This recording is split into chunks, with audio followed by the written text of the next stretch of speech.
আব্দুল রাজ্জাক ভাই, আপনার ভাষান্তরে কেমন লাগতেছে বলেন? ভাই অনেক সুন্দর লাগতেছে, ভালো। তবে কিন্তু লোক নাই তো এখানে, খালি আমরাই শুধু দেখতেছি। কেউ পারুক আর কই, কেউ পারুক আর না পারুক, তার নাম ফারুক। বলেন আপনার অনুভূতি কি? এখন ভাষান্তরে এই চড়ে চড়ে ভাসতে ভাসতে আসছি, এখনো ভাষান্তরে ভাসতেছি। হ্যাঁ। এই হচ্ছে আমার অনুভূতি, ভালোই লাগতেছে। আমাদের সকল সহকর্মী বিন্দু কিছুর মানে একাংশ আছে, এই একাংশ নিয়ে আমরা একটা হরর মুভির একটা মানে কি শুটিং হবে, তার একটা মানে প্ল্যান করতেছি। একটা কথা বলবো, বলেন।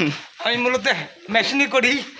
মেশিনে করেন আর হ্যানে যে করে ভাই বিলাল ভাই, আপনার দৃষ্টি আকর্ষণ করতেছি ভাই। আর এই যে ইনি দেখছেন, ইনি হাতে হ্যান্ডেলিং করে, ম্যান, হ্যান্ডেলিং ম্যান।